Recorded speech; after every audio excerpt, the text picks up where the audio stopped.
하나 질문을 드려볼까요?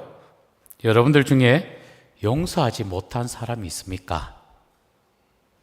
저에게는요, 23년 동안 용서하지 못한 친구가 있어요.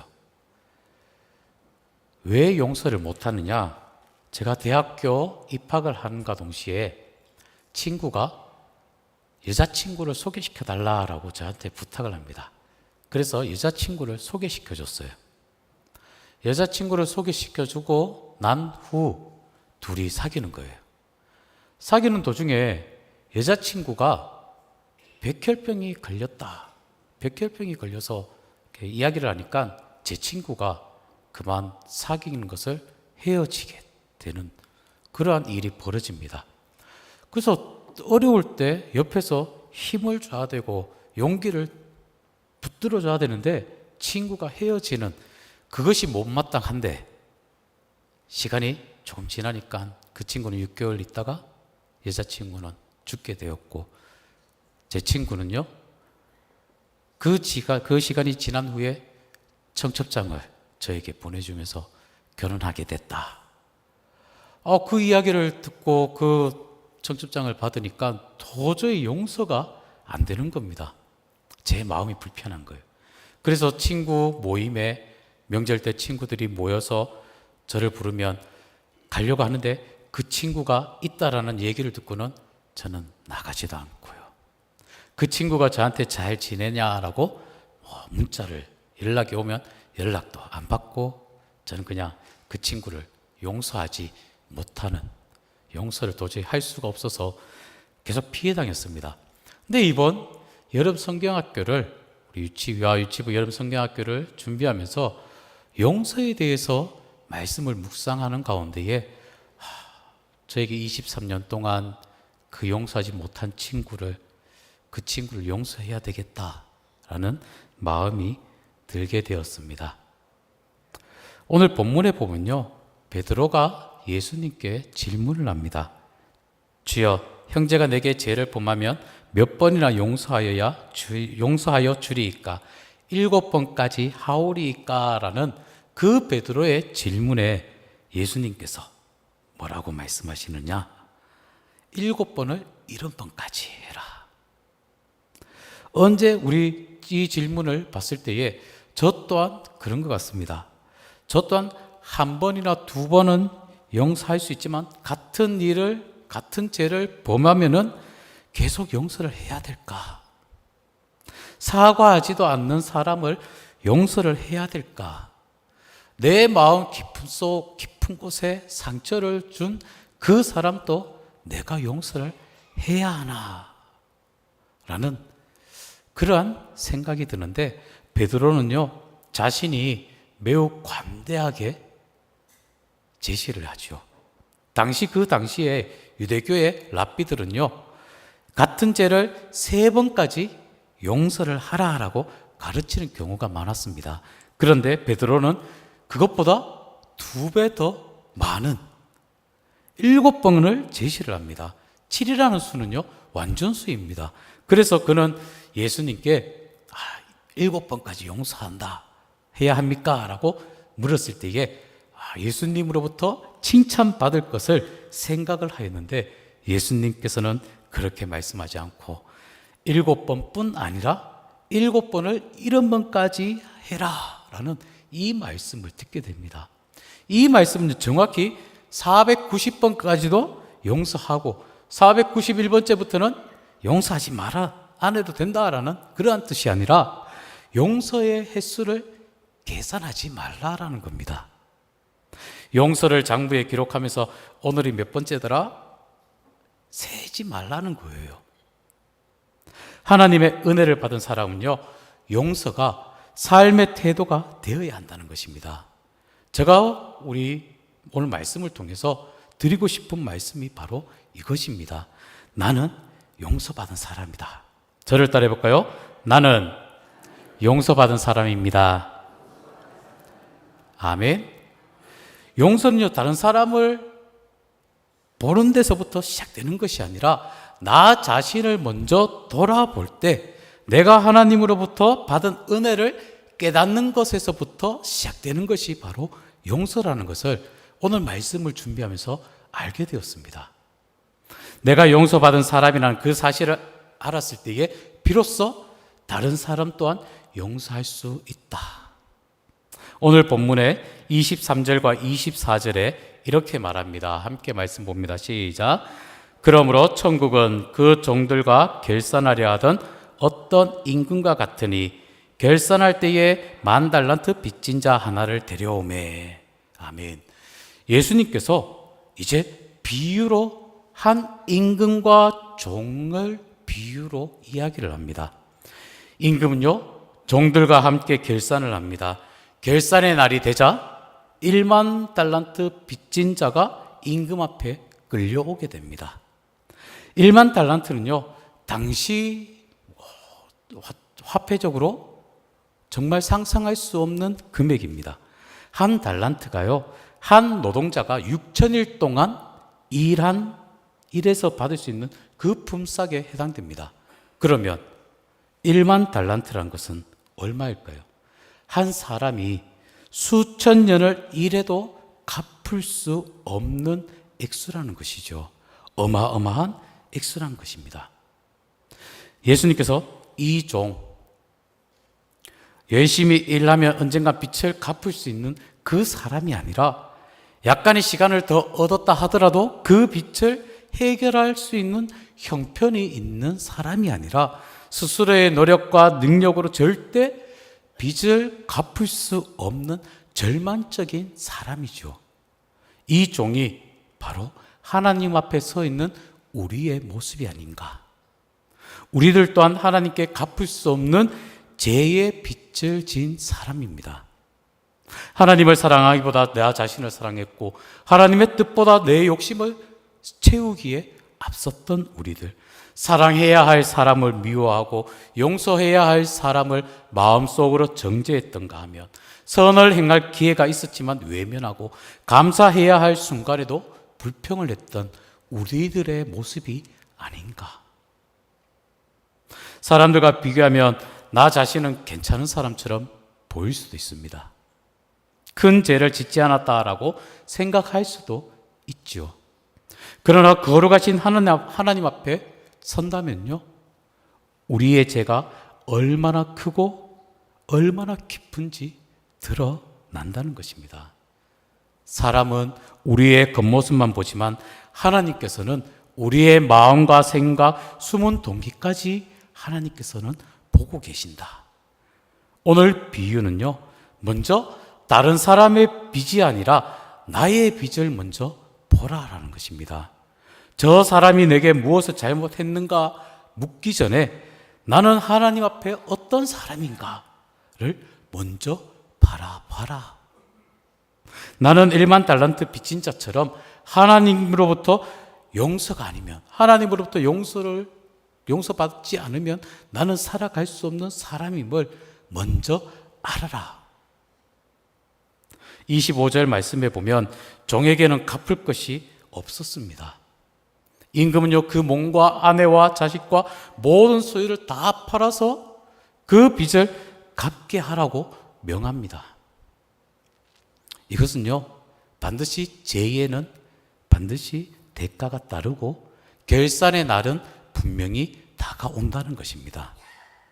종이 엎드려서 간청합니다. 내게 참으소서 다 갚으리이다. 그러나 그가 다 갚겠다라고 이 말한 거 현실적으로 어려운 약속이죠.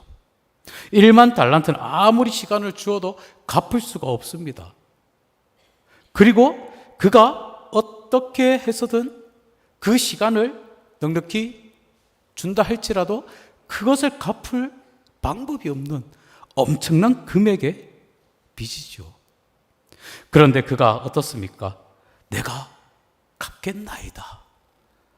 그런데 놀라운 역사가 일어납니다. 27절에 보니까 복음의 놀라운 역사가 나타나는데 27절 함께 말씀 볼까요? 시작.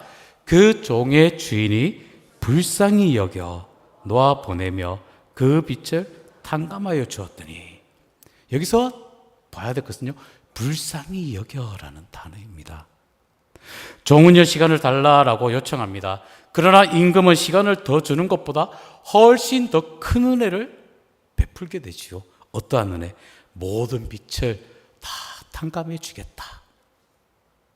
일부만 줄여주는 것이 아니라 다 탕감해 주겠다. 갚을 날을 연기해 주는 것이 아니라 내가 그 빚을 다 탕감해 주겠다. 1만 달란트 빚 그 전부를 없애주고 자유를 주겠다. 얼마나 큰 은혜입니까? 그 이유가 무엇이라고 생각합니까?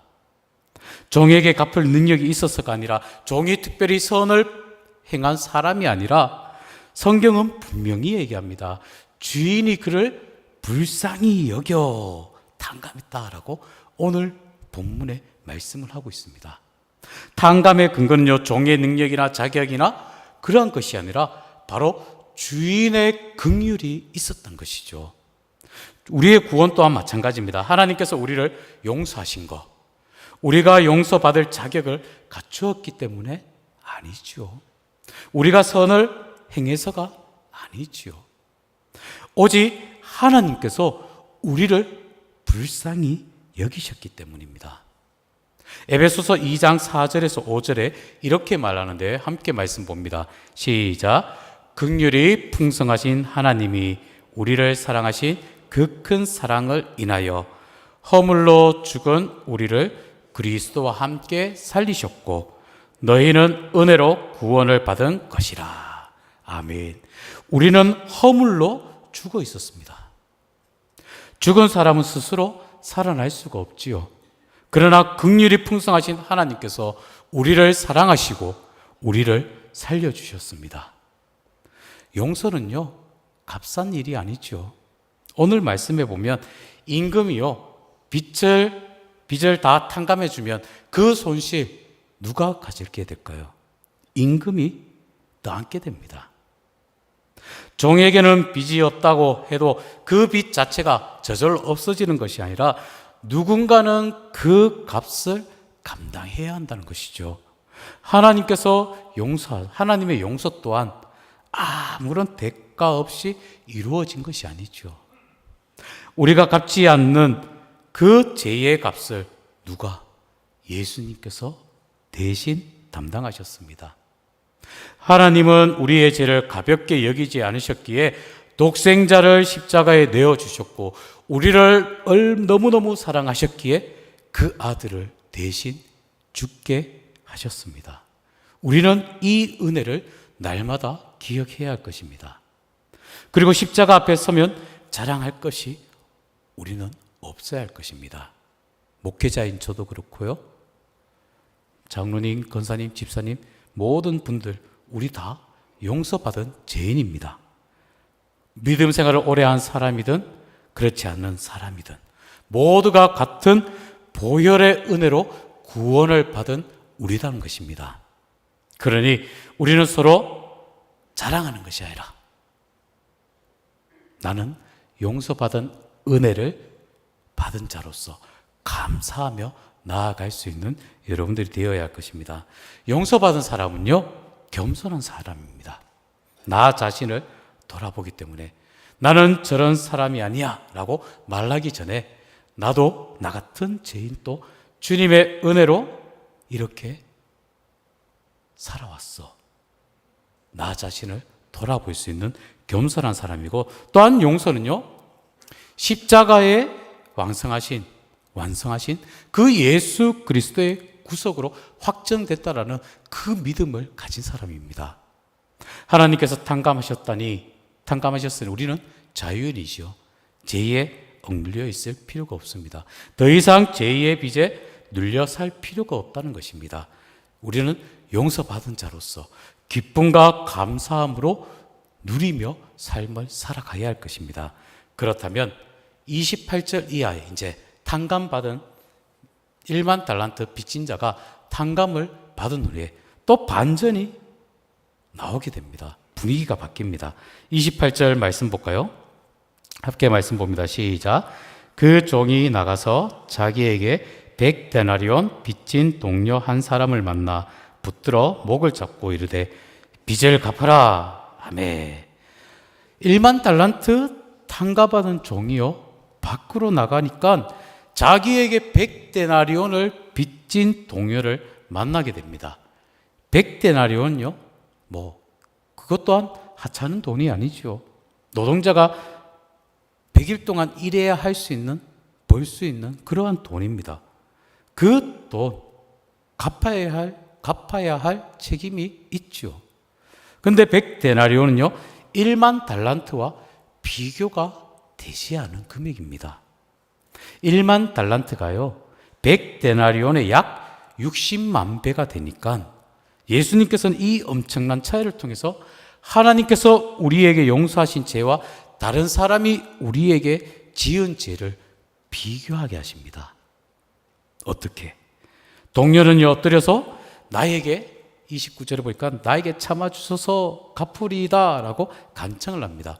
근데 이 100데나리온 빌린 동료가 내가 꼭 갚겠다, 참아주소서 갚겠다 라고 간청을 하는데 이 일은 좀 놀랍게도 본인이 1만 달란트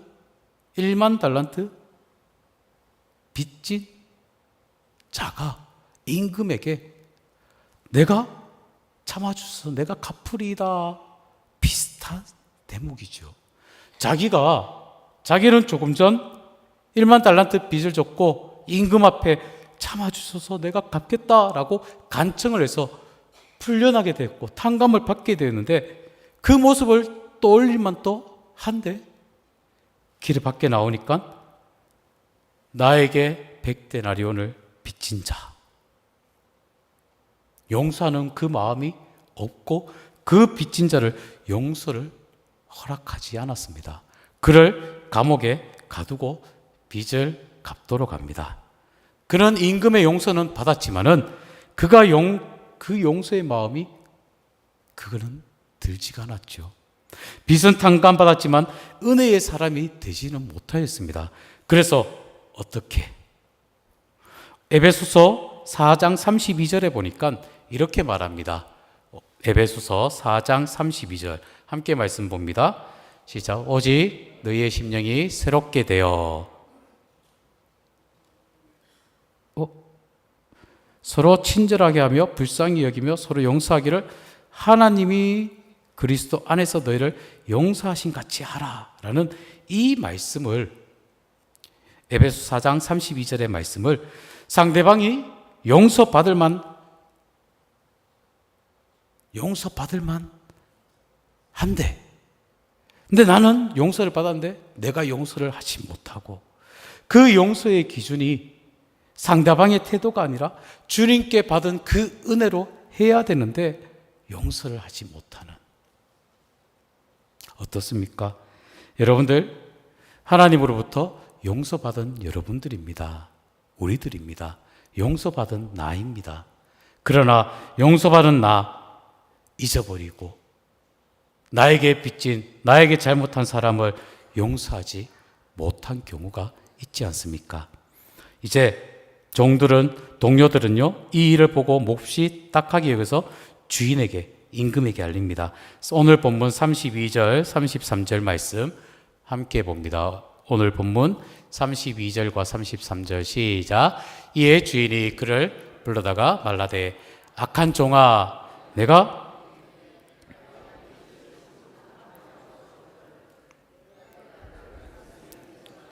마땅히 아니하냐.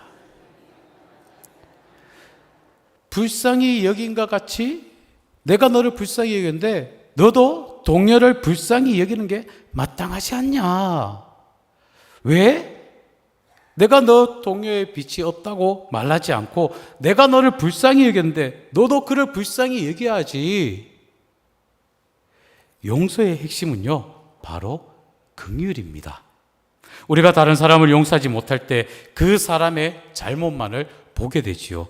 그러나 긍휼은요 그 사람의 연약함과 그 사람의 상처까지 보게 된다는 것입니다. 주인이 노하여 그 종을요 다시 옥졸에게 넘깁니다. 그리고 예수님께서 오늘 본문 35절에 아주 귀한 말씀을 하십니다. 오늘 본문 35절 말씀 봅니다. 시작. 너희가 각각 마음으로부터 형제를 용서하지 아니하면 너희 하나님 아버지께서 너희에게 이와 같이 하시리라. 아멘. 이 말씀은 우리가 다른 사람을 용서함으로 구원의 자격을 얻었다라는 뜻이 아니라, 구원은요 행위가 아니라 믿음으로, 오직 은혜로 받게 됩니다. 하나님의 용서를 받은 사람에게는요 그 은혜의, 그 용서의 열매가 나타나야 한다는 것이죠. 오늘 PPT 준비해 주시겠어요? 우리 아동부, 유치부, 유아 유치부 아이들과 용서하는 마음을 풀자, 용서하는 마음을 갖자 해서 특별 활동을 했습니다. 휴지가 있어요. 두루마리 휴지라 했는데, 그 휴지를 아이들이 풀게 하니까요 집에서 하면 난리 납니다. 엄마한테 등짝 스매싱 맞고요, 난리 나죠. 그러나 우리 유치부에서 했습니다. 아이들이요 얼마나 신나게 휴지를 푸는지요. 그리고 저 휴지 푼 걸로요 이제 마음에 풀고 또 어떤 일을 했냐면, 다음 장을 제가 넘겨볼게요. 다음 장 넘겨주시겠어요? 네. 그 푼 휴지로 우리가 덮어봤어요. 덮으니까 따뜻함이 전해집니다. 날씨가 더웠기 때문에 더웠겠죠. 휴지로 이렇게 포근함을, 용서하는 마음은 포근함이야 라는 의미로 그 풀었던 휴지를 이불 삼아 덮어보기로 했고요. 또 중요한 것은 이게 뭐냐면 얼음이에요. 얼음 안에 보석을 넣고 물을 얼어서 이렇게 만들었는데, 그 얼음을 우리 용서의 마음으로, 사랑의 마음으로 녹여볼까? 대야에서 손으로 비비고 불고 하니까 얼음이 녹잖아요. 녹으니까 안에 무엇이냐면 보석이 있어요. 그렇게 우리가 꽁꽁 얼어붙었던 그 마음을 우리가 용서의 마음, 사랑의 마음으로 녹이면 보석이, 하나님의 은혜가 발견되어진다라는 프로그램을 하였습니다. 여러분들 꽁꽁 얼어있는 그 마음, 하나님의 사랑으로, 용서의 마음으로 풀려진다면, 풀어보신다면, 그 마음 풀어지면 그 안에 보석이, 하나님의 은혜를 여러분들 체험하게 될 것입니다. PPT 띄워주세요. 오늘 말씀을 PPT로 정리해 보겠습니다. 말씀을 보면요, 베드로가 예수님께 질문하죠. 네, 뭐라고 질문, 화살표, 네, 질문합니다. 뭐라고 말하느냐? 베드로가 한 번 더 넘겨주세요. 예수님, 저에게 잘못한 사람이 있으면 7번만 용서하면 되나요? 라고 얘기했을 때 예수님께서 뭐라고 말씀하시느냐? 아니다. 7번을 몇 번? 70번까지 하거라 라고 말씀을 하시고, 예수님께서 비유로 1만 달란트 빚진 자, 이제 비유로 이야기하십니다. 임금이 부릅니다. 1만 달란트 빚진 자를. 야, 너 나에게 1만 달란트 빚졌지? 이제 당장 갚거라 하니까 1만 달란트 빚진 자, 아니 제가요 지금은 갚을 수 없지만 조금의 시간만 주세요. 제가 꼭 갚을게요 라고 했을 때에 임금의 마음이, 어떤 마음이 들어서요? 긍휼, 용서하는 마음이 들어서, 아니다, 내가 너를 용서하마 하니까 그 1만 달란트 빚진 자가요 이제 기쁘고 1만 달란트 빚을 다 탕감받으니까 너무 좋아서 이제 집으로 뛰어갑니다. 밖으로 뛰어나갑니다. 밖으로 뛰어나가는 도중에 나에게 100데나리온 빌린 자를 만나게 됩니다. 야, 너 나에게 100데나리온 빌렸지? 당장 갚아! 미안, 조금은 시간을 줘, 내가 꼭 갚을게 했을 때 이 1만 달란트 빚진 자는, 아니야, 너는 감옥에 넣어야 돼 하면서 감옥으로 체크를 보냅니다. 거기서 1만 더 100데나리온을 갚게 하지요. 이 이야기를 들은 동료들이요 왕에게, 임금에게 고합니다. 왕에게, 왕이시여, 이렇게 이런 일이 있었습니다. 그러자 왕이, 임금이 다시 이 1만 1만 달란트 빚진 자를 부릅니다.